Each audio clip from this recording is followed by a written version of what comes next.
The Vikings. Feared warriors, ruthless raiders, masters of the sea.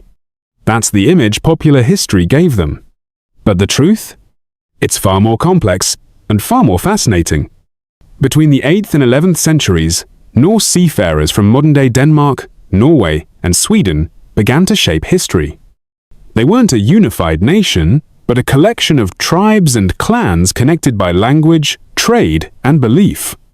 The word Viking didn't describe a people, but an activity to go on an expedition, usually by sea. Most Norsemen weren't warriors at all. They were farmers, blacksmiths, weavers, and traders. They raised animals, grew crops, and built tight-knit communities. They lived by strong customs and laws, governed through local assemblies called things, where free men debated laws and resolved disputes. So, what sparked the Viking Age? It began in 793 AD with a brutal raid on the Lindisfarne monastery in England. This shocking event marked the beginning of nearly 300 years of Norse raids, expansion, and settlement across Europe. But Vikings weren't just raiders, they were skilled navigators and explorers. Their longships were revolutionary, fast, light, and able to travel both open oceans and shallow rivers. These ships allowed Vikings to go farther than any other European people of their time. They didn't just strike Britain and Ireland. They reached France, Spain, Italy, North Africa, and even the Middle East. They sailed up the rivers of Eastern Europe and founded trade routes that stretched to Constantinople and Baghdad. In the West, they discovered and settled Iceland, Greenland, and around the year 1000 even reached North America, a place they called Vinland. That's right. Vikings landed in North America roughly 500 years before Columbus. Trade was central to Viking life.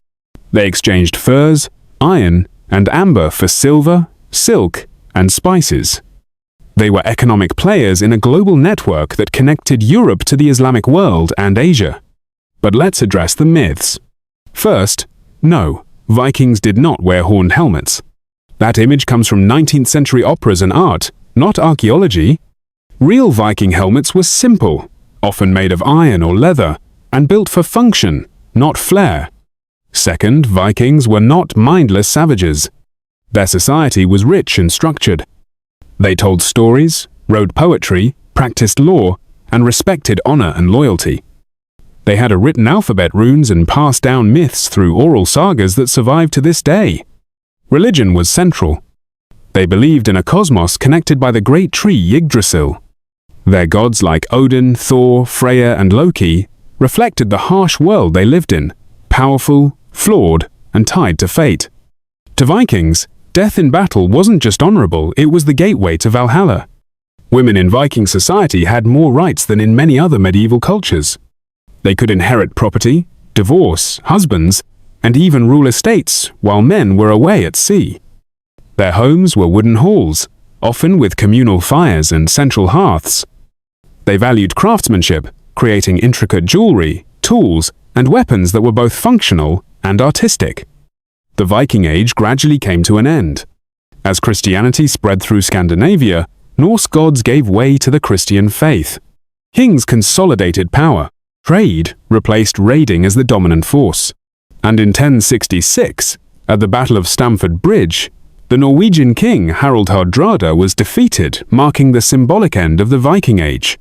But their influence didn't disappear. Viking culture shaped the British Isles, France, Russia, and beyond. Many place names, words, and customs across Europe trace back to Viking roots. And their descendants, especially in Normandy and the British Isles, played major roles in shaping medieval history. Today, we remember the Vikings through both history and myth. Sometimes exaggerated, sometimes misunderstood, but always compelling. They weren't just destroyers. They were explorers, builders, storytellers, and survivors. The true history of the Vikings is a tale of resilience, innovation, and a relentless quest to push beyond the known world. They didn't just raid the world, they changed it.